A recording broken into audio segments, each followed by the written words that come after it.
चलो फाइनली ये पल आ ही गया जब मैं आसमान में खुले पंछी की तरह उड़ पाऊं। यस, और तुम्हारी ये उड़ान मैं अपने कैमरा में कैप्चर करूंगी। लेकिन मिस्टर आजाद पंछी, कहीं आसमान में इतनी दूर मत उड़ जाना कि आसमान में गुम ही हो जाओ। डोंट वरी मैडम, वैसे भी अगर रोनी जी आसमान में गायब हो भी गए ना तो वापस तो जमीन भी आना पड़ेगा ना। उड़ान भरने से पहले ही आप नीचे आने की बात कर रहे हो। चलो, हो गई तैयारी? All the best.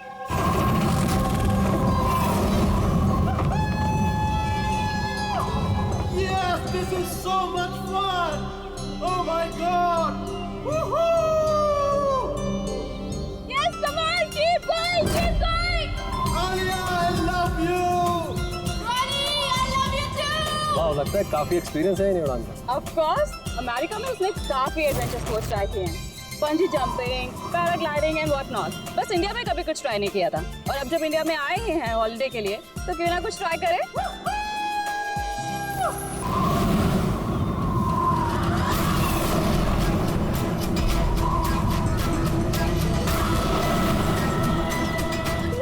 रोनी को कुछ हो गया। जॉन को कुछ हो गया, देखो।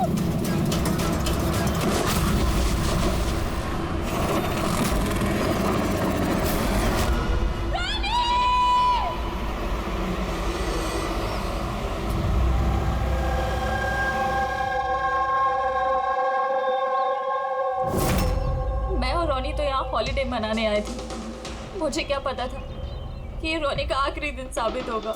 आलिया, हम जानते हैं ये घड़ी तुम्हारे लिए मुश्किल है, मगर प्लीज हिम्मत से काम लो। अब मैं न्यूयॉर्क जाके उसके डैड को क्या जवाब दूंगी कि मैं आई तो उसके साथ थी, लेकिन लौट अकेले रही हूँ। आपको किसी पे शक है?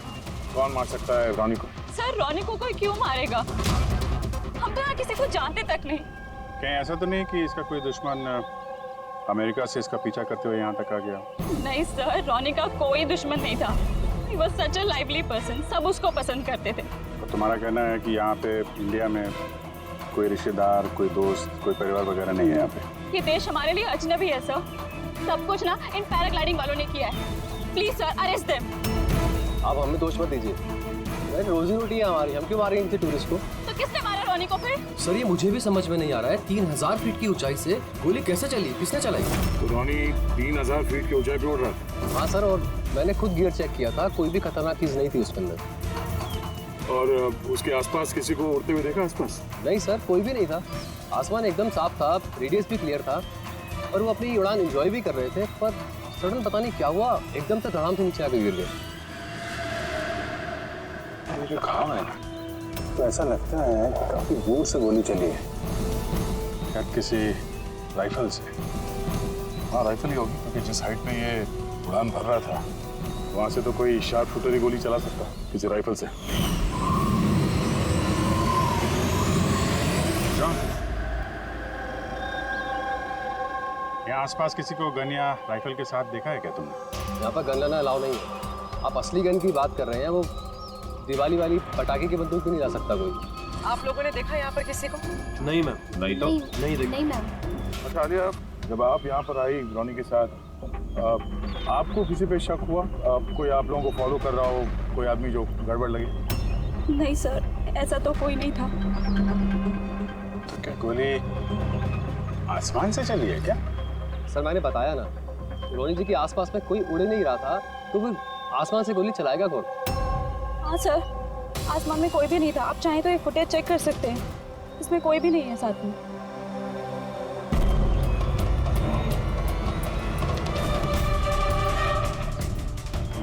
फुटेज में तो रोनी के आसपास दूर दूर तक कोई दिख नहीं रहा। सर, जमीन से नीचे से ऊपर किसी ने गोली नहीं चलाई। ये कह रहे हैं कि जब वो ऊपर उड़ा था तो कोई उसके आसपास नहीं था, तो ऊपर से भी गोली नहीं चला सकता। ये बताइए, ये गोली चली तो चली कहाँ से और किसने चलाई? कमाल है यार, इसका कोई दुश्मन नहीं है तो फिर इसको मारने के लिए इतनी प्लानिंग कौन करेगा? एक टेढ़ा केस लग रहा है। तो किसी टेढ़े आदमी को भेज देते हैं, टेढ़े सबूत, शायद उसे कुछ पता चल जाए।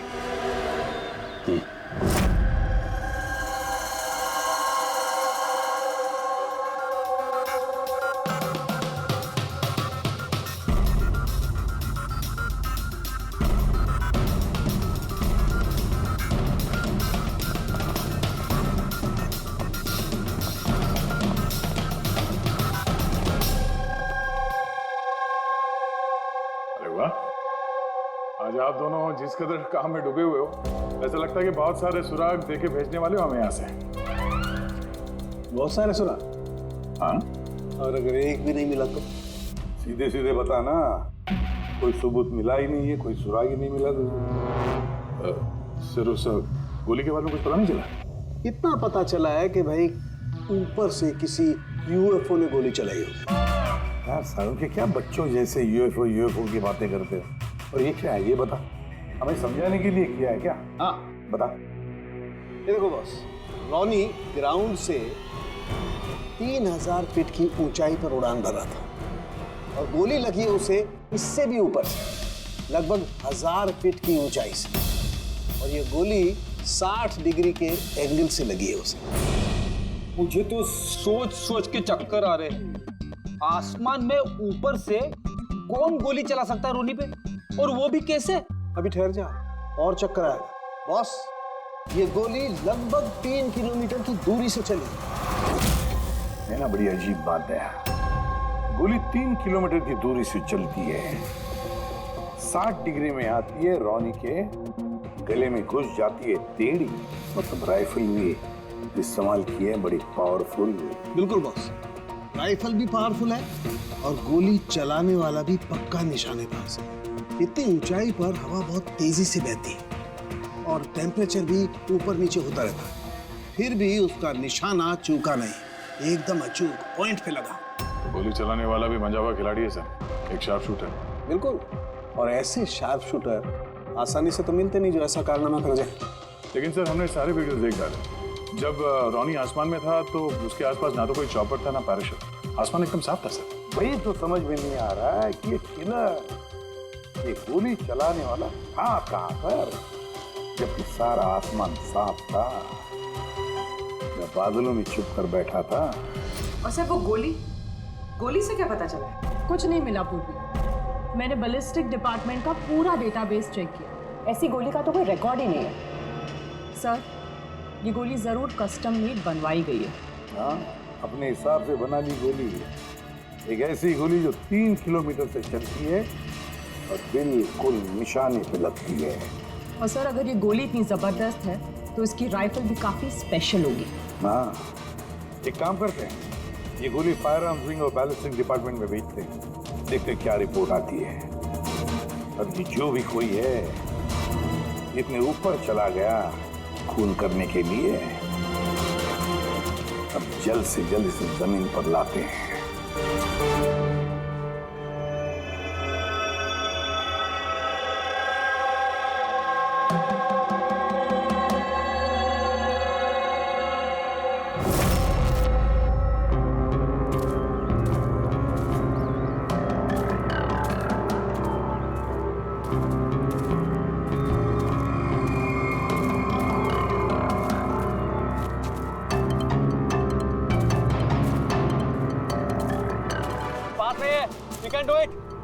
यार गुरु, अब और नहीं चढ़ सकता, बहुत थक चुका हूं मैं।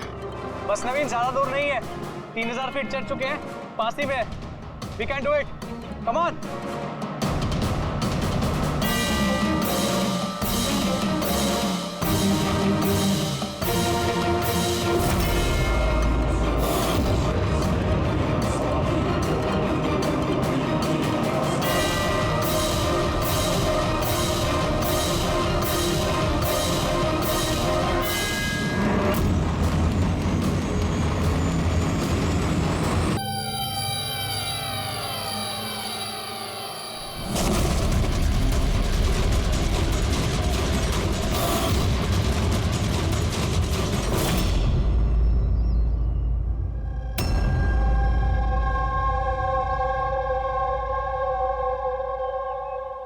ऐसे लग रहा है जैसे रॉनी के मर्डर की फोटोकॉपी देख रहे हैं।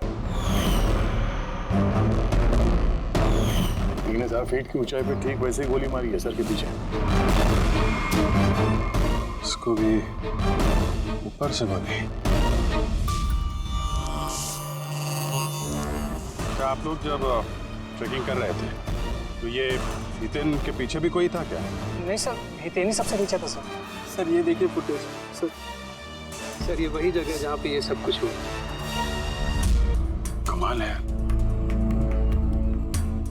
पीछे तो सिर्फ खुला आसमान है, ऐसी कोई जगह दिख ही नहीं रही जहां से गोली चलाई जा सके। फिर इसे गोली कहां से लगी?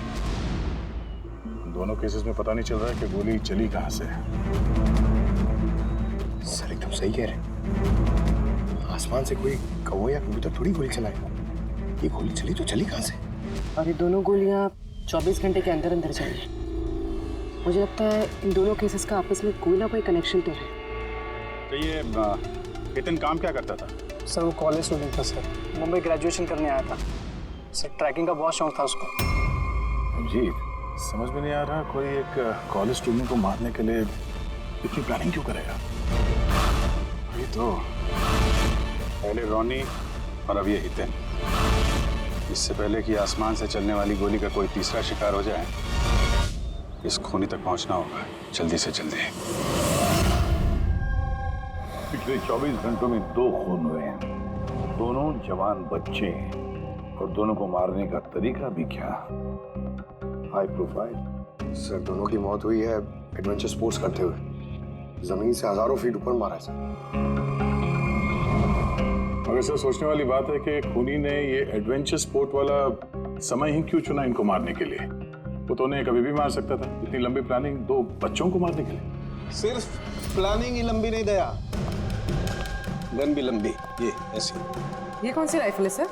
ये है TX-65, रशियन गन है बॉस, लॉन्ग रेंज। ऐसी गन से मारा गया होगा।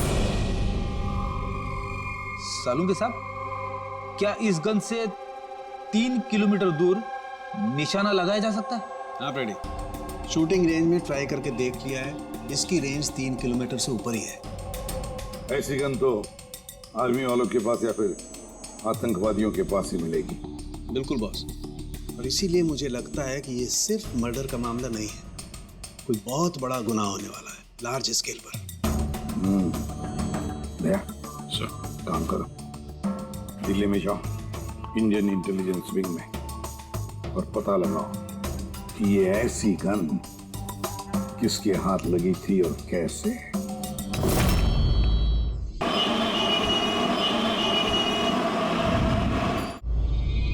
ये सारे खून इसी राइफल से हुए, और आप लोग तो जानते हैं ऐसी हाई प्रोफाइल राइफल सबके हाथ में तो लग नहीं सकती।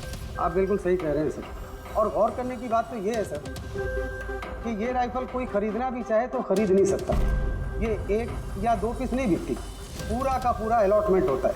तो पिछले कुछ सालों में जो आतंकवादी हमले हुए हैं उसमें ये इस तरह के राइफल इस्तेमाल हुए थे? जी हाँ। तो आपको किसी आतंकवादी गिरोह पे शक है? जी हाँ, अगर हमारा अंदाजा सही है तो हम जानते हैं कि इसके पीछे किसका हाथ है। कौन? इलवारे जिले में कुछ समय पहले हमारी आर्मी ने बहुत सारे हथियार जब्त किए थे।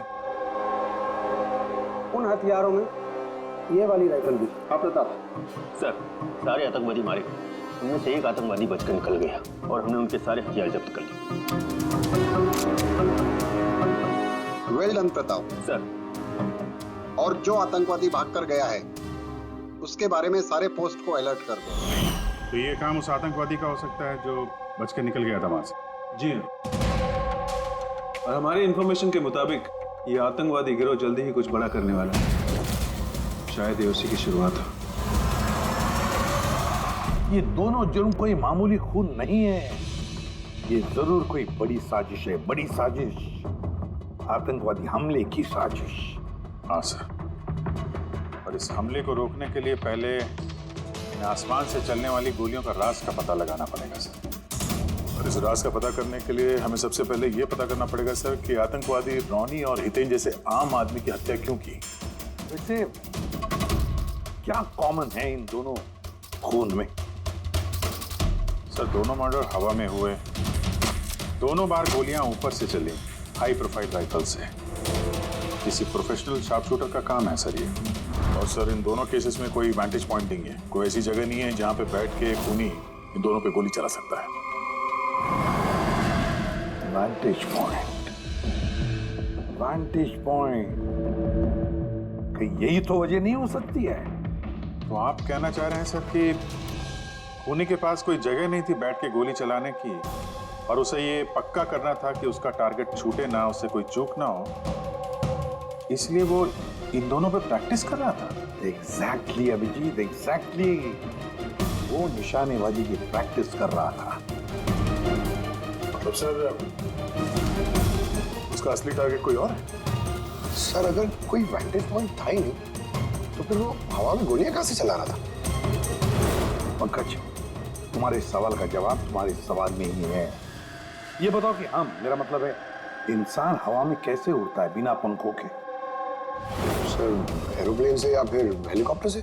बस तुम्हारा जवाब मिल गया। लेकिन सर वहाँ क्राइम सीन पे ऊपर आसमान में कोई चॉपर तो उड़ नहीं रहा था, ना ही कोई केबल कार थी वहां पे। दया कुछ और होगा, कुछ और होगा। अभिजीत, मैप निकालो। वहां उस पैराग्लाइडिंग और माउंटेनियरिंग कैंप के आसपास देखो। मेरा मतलब ऐसा कुछ है क्या जहां से आदमी हवा में उड़ सके? जंगल है और हाँ, ये 2 हॉट एयर बैलून रेंजेस भी हैं। सर देखो जहां पर खून है उसके आसपास कितने रेडियस में है ये? सर ये दोनों 60 किलोमीटर के रेडियस में है। एक बात तो पक्की हो गई, खूनी वहां पर उस हॉट एयर बलून में बैठा था और वहीं से उसने गोली चलाई 3 किलोमीटर की दूरी पे। सर अगर किसी को हॉट एयर बलून की सवारी करनी है तो पहले से बुकिंग करनी पड़ती है, कोई ऐसे ही नहीं जा सकता। कोई बात नहीं, तो वहां उस हॉट एयर बलून रेंज के ऑफिस में जाकर पता लगा कि ऐसा कौन सा टूरिस्ट था जिसने उन 2 दिनों में दोनों हॉट एयर बलून में सवारी की थी। ये टोटल 12 लोगों की लिस्ट है जो उस दिन हॉट एयर बलून में बैठे थे। कुछ लोग अलग बैठे थे और कुछ लोग ग्रुप बना के बैठे थे। तुम्हें कुछ याद है कि इनमें से कितने लोगों के पास कोई सामान या कोई बैग्स थे? या फिर कोई बदमाश जैसा दिख रहा हो? नहीं, बदमाश तो कोई नहीं लग रहा था, लेकिन एक बूढ़ी आंटी थी जिन्होंने बैकपैक रखे हुए थे और वो चश्मा और टोपी भी लगाई हुई थी। हाँ, हम भी हैरान थे कि इस उम्र में ऐसी ट्रैवलिंग का जज्बा। और जब फोटोज खींची जा रही थी तो वो शर्मा रही थी और अपना मुंह छुपा रही थी। ये बुढ़ी आंटी शार्प शूटर, सुनने में थोड़ा अजीब नहीं लग रहा है? हाँ सर, यही पायलट हुई है। 25 फरवरी को कुल मिलाकर सर मैंने 6 लोगों को एयर बैलून की सवारी करवाई थी और 2 लोगों को दिनेश ने सर। अच्छा, तो उनमें से कोई गड़बड़ टाइप का आदमी लगा या जिसके पास कोई सामान वगैरह हो? सर ऐसा तो कोई नहीं था। हाँ, एक बुजुर्ग आदमी था, पता नहीं बात बात पर क्यों चिल्ला रहा था। शायद उसका मूड खराब था या खड़ूस था शायद। उसके हाथ में कुछ सामान था क्या? सामान तो नहीं था। हाँ, बैसाखी लेकर चल रहे थे। बैसाखी लेकर चल रहे थे? तुम लोग की हिम्मत कैसे हुई मेरी तस्वीर लेने की बिना मुझसे पूछे? जरा भी तमीज है कि नहीं है? उड़ाओ उसे, उड़ाओ। अच्छा, फोटो खींचने पे नाराज हो गए? कितनी अजीब बात है ना सर। लोग हॉट एयर बलून पे रोज रोज तो बैठते नहीं हैं, तो वो खुद ही फोटो खिंचवाना चाहते हैं ताकि वो इस मेमोरी को हमेशा अपने पास रख सकें। और कोई खास बात याद है उनके बारे में? सब पता नहीं बतानी चाहिए या नहीं। नहीं नहीं, बोलो, जो भी याद है खुल के बताओ। उन्हें चलता देख के लग नहीं रहा था कि उन्हें बैसाखी की जरूरत होगी, पर फिर भी उन्होंने बैसाखी पकड़ रखी थी। अच्छा,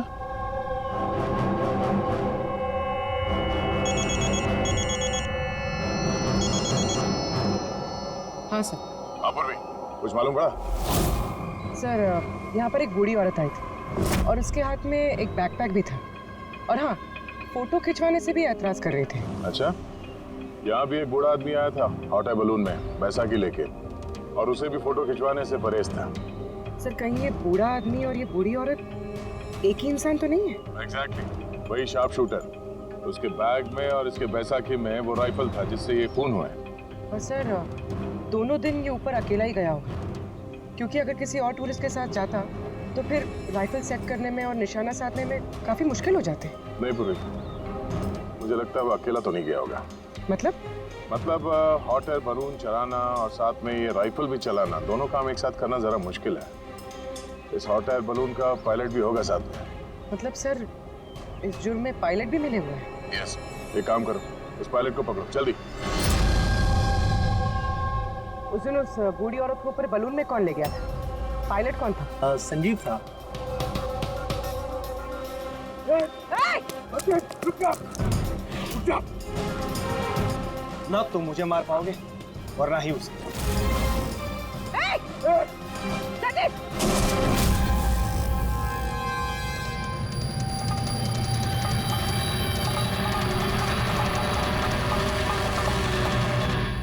ये तो अपनी जान देने के लिए तैयार था। ये कोई छोटे मोटे मर्डर्स नहीं है पंकज, कोई बहुत बड़ा मिशन है जिसे अगर जल्द से जल्द नहीं रोका गया तो कुछ बहुत बुरा हो सकता है। अच्छा गीता, 24 फरवरी को जो आदमी ग्रुप में नहीं जाना चाहता था, अकेले जाना चाहता था, उसका पायलट कौन था? कौन लेकर? सोलो ट्रैवलर को तो दिनेश लेकर गया था। कमाल है दिनेश, इतनी देर से चुप बैठे हो, कुछ बोल ही नहीं रहे हो। तुम लोग मुझे पकड़ नहीं पाओगे।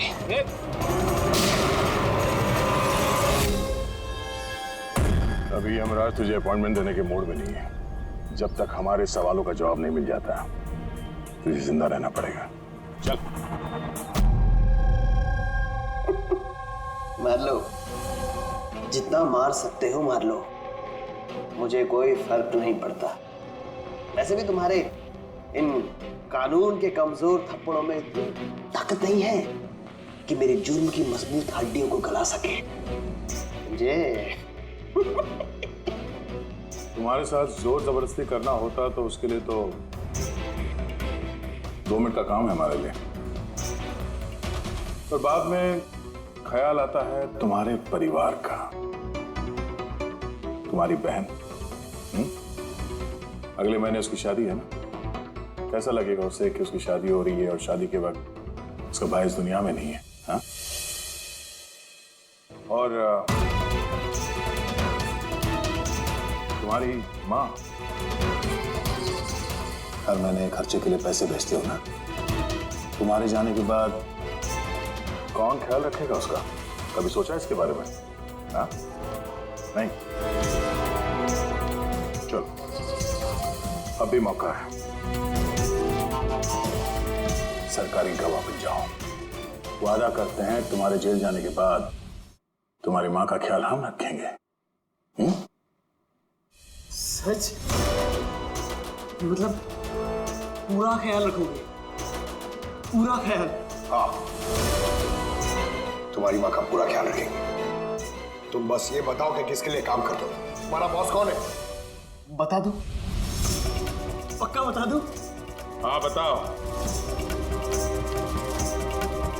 मैं जिसके लिए काम करता हूँ ना, जो मेरा बॉस है सर, उसका नाम है एसीपी प्रद्युम्न।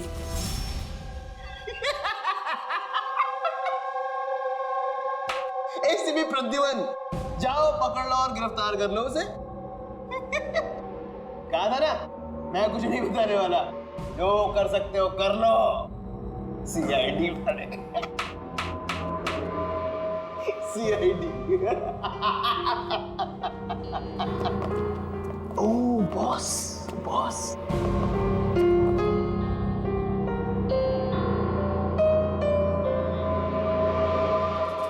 कोई बात नहीं, कुछ मत बताना। अब हम ना तुमसे कुछ पूछेंगे, कुछ बताने के लिए तुम पर जोर जबरदस्ती करेंगे, कुछ नहीं, सिर्फ एक करेंगे, हम तुम्हें सोने नहीं देंगे। सोने नहीं देंगे? वैसे भी मैं अगर जागता रहा तो मैं कुछ बताने नहीं वाला हूं आप लोगों को। कोई जरूरत नहीं, कुछ मत बताओ, पर सोने नहीं देंगे तुम्हें। ओके? यार दया, मैंने तो सुना है कि आदमी खाने पीने के बगैर तो काफी दिनों तक सरवाइव कर सकता है, लेकिन सोए भी ना। कितना तड़पेगा ये बेचारा, बड़ी बुरी मौत मरेगा, मुझसे तो देखा नहीं जाएगा।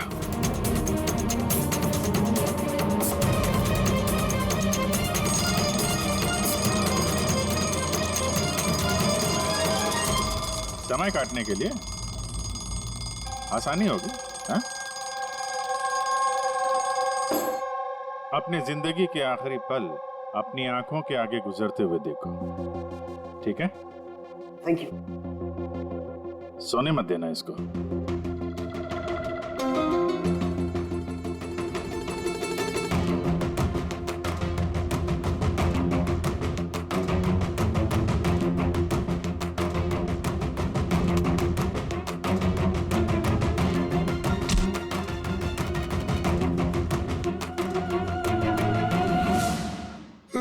Ready sir. अरे कहाँ हो यार?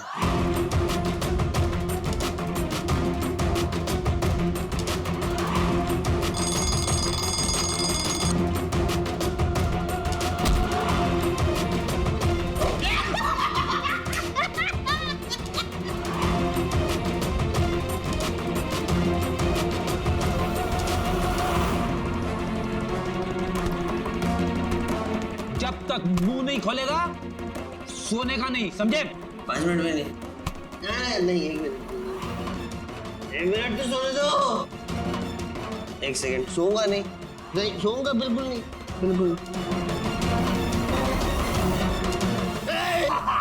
नहीं सोऊंगा।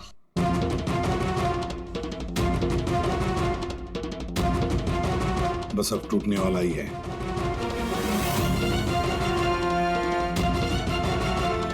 सब बकना शुरू कर देगा अभी। बल्लू, बल्लू नहीं सोएगा तू।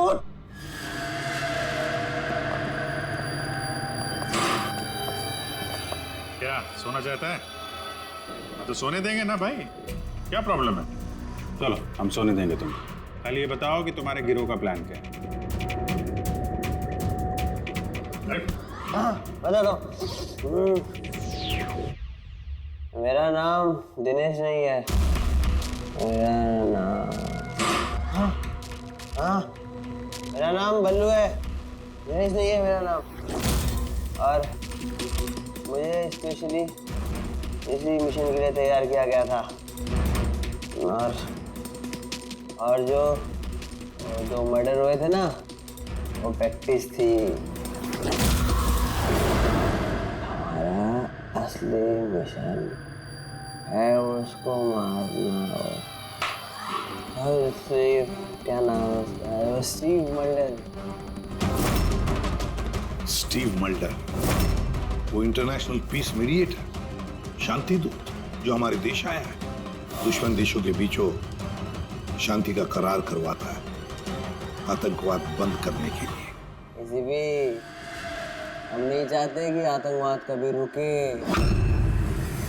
और स्टीव मल्डर तो मरेगा, तुम लोग कुछ नहीं कर सकते। और तो कर भी लोगे ना, उसको बचा भी लिया ना, और स्टीव मल्डर को खत्म कर देंगे हम।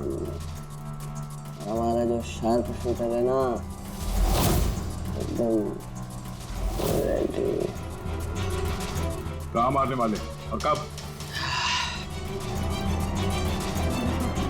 बोल।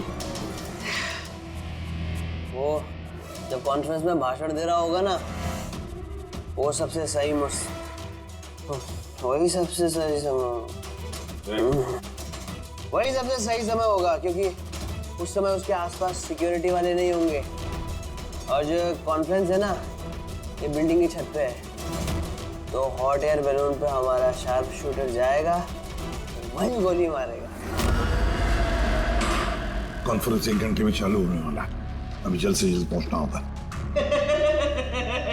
अरे तुम लोग कितनी कोशिश कर लो, नहीं बचा पाओगे उसे। और हाँ, अगर तुम लोगों ने बचा भी दिया ना, तो हम दोबारा प्लान बनाएंगे, दोबारा मार देंगे। कौन मारेगा? कैसा दिखता है वो? अरे मैंने इसकी शक्ल नहीं देखी अभी तक। जब भी आता है भेज बदल के आता है। तुम लोग क्या उसमें पकड़ोगे? हॉस्पिटल ले जाओ जल्दी। सर, क्या हम हॉट एयर बलून रुकवा नहीं सकते जब तक कि ये कॉन्फ्रेंस पूरी न हो जाए? नहीं फ्रेडी, ये हॉट एयर बलून हम नहीं रुकवाएंगे। अगर आज रोक दिए तो कल दूसरा प्लान करेंगे। आज का प्लान हमें पता है, हम आज ही भिड़ेंगे इनसे।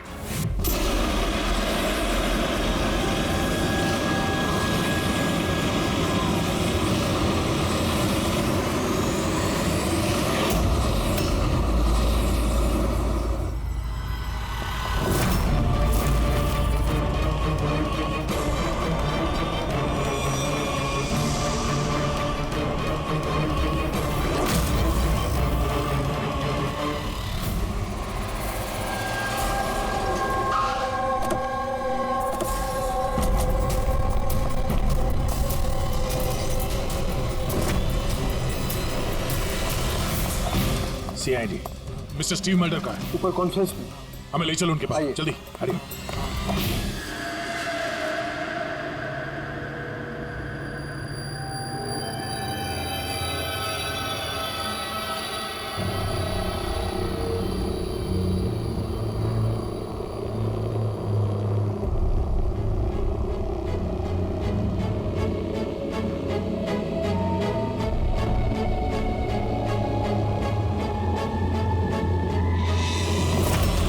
सर यहाँ पे 4 बलून है, 2 हवा में है और 2 रेडी हो रहे हैं उड़ने के लिए। मेरे सामने जो बलून है सर,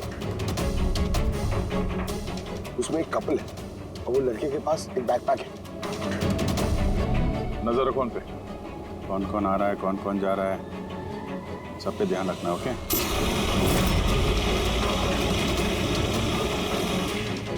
सर उनका बलून टेक ऑफ हो गया सर। हाँ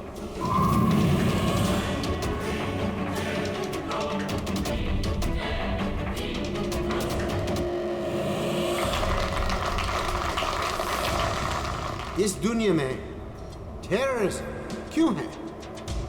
ये क्वेश्चन बहुत जरूरी है। और ये टेररिज्म तभी स्टॉप हो सकते हैं जब सभी देश भाई भाई की तरह साथ रहें। टेररिज्म को जड़ से उखाड़ फेंकना होगा हम सबको।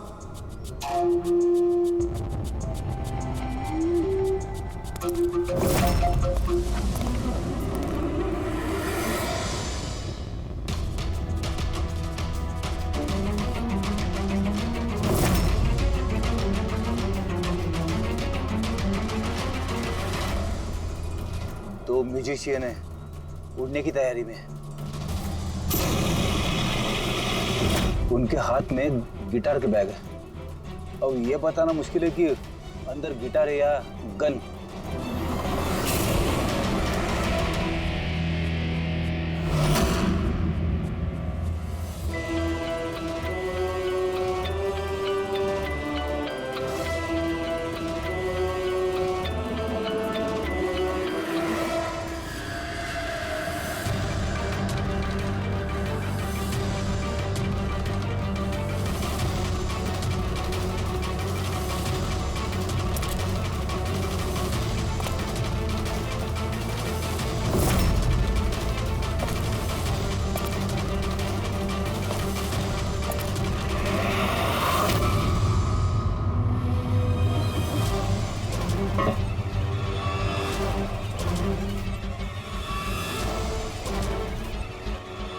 सर और एक आदमी आया है, उसके पास एक बैकपैक और एक क्रच है। वेट करते हैं।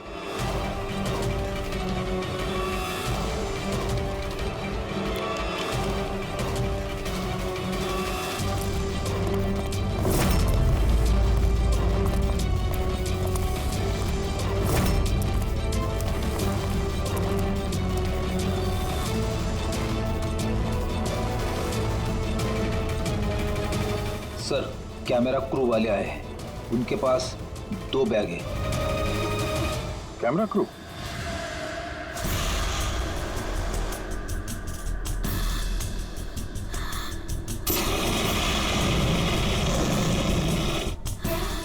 उन्हें नजरों से ओझल होने मत देना। नजर रखो उन पे।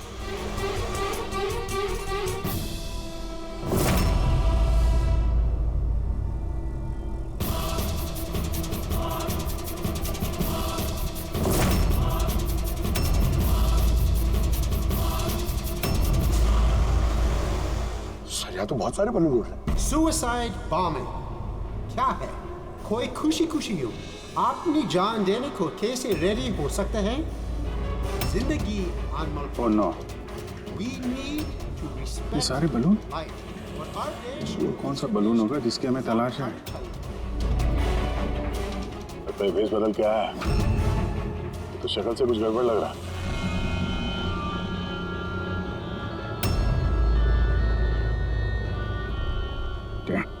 वो गिटार वाले पे नजर रखो। अपनी गलतियों से सीखना चाहिए हमें, ताकि World War I और World War II जैसे ये तो गिटार है। चल क्या रहा है ये? ऊपर जाके ये लोग म्यूजिक बजाने वाले हैं क्या? बाकी तो सारे बलून्स निकल गए, एक रह गया। मतलब सर इस बलून में हमारा sharp shooter. Wait and watch. मतलब सर इस बलून में हमारा शार्प शूटर ये अपनी जगह से हिल रहा है। Camera crew. सर ये कहाँ गायब हो गया?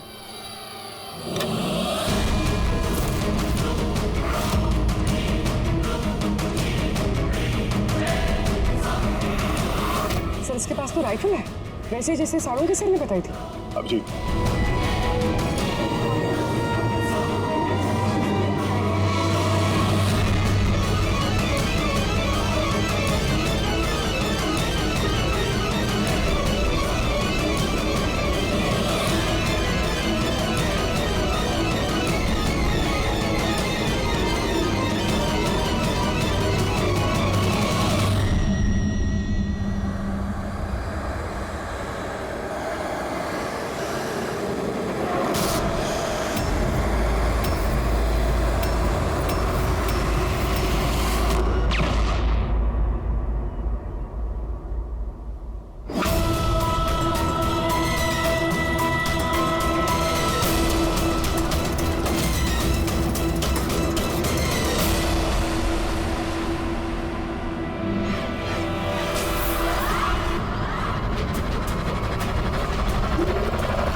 Mister Steve, your life is in danger.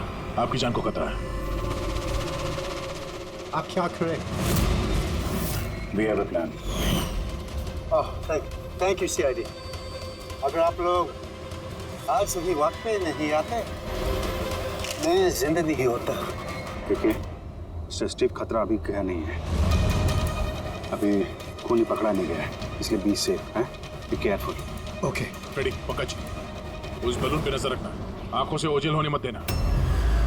हाँ सर, हम लोग बलून को ट्रैक कर रहे हैं।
Good job. Congrats. पकड़ गया killer, mister Abhijeet? Yes, Mr. Steve, we got you. Yes. Well done. Well done.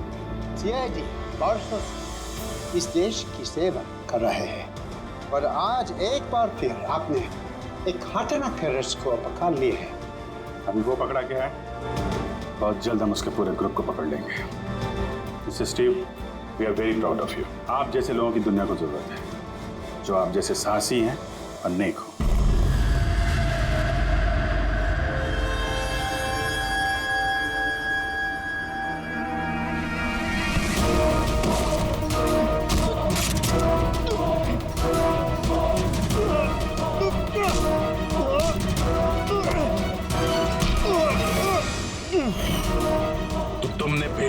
Runny और हितेन का खून किया था। तो मिस्टर शार्प शूटर, अब जेल की उड़ान भरना फांसी पे छूटते हमें समझा। तुम्हें क्या लगता है तुमने मुझे पकड़ लिया तो स्टीव जिंदा बच जाएगा?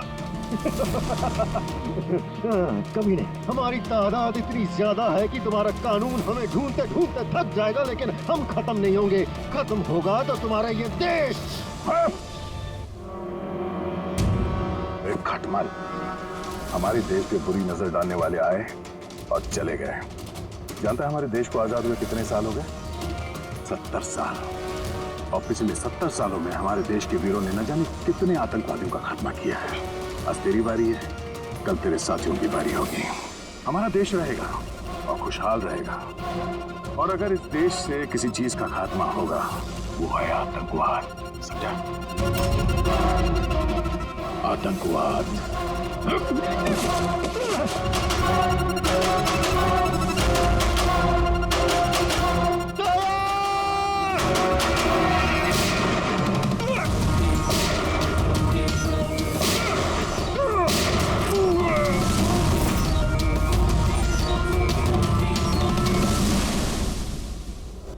आतंकवादी पीठ पे ही गोली मारोगे, हम लोग यहाँ खाते गोली यहाँ।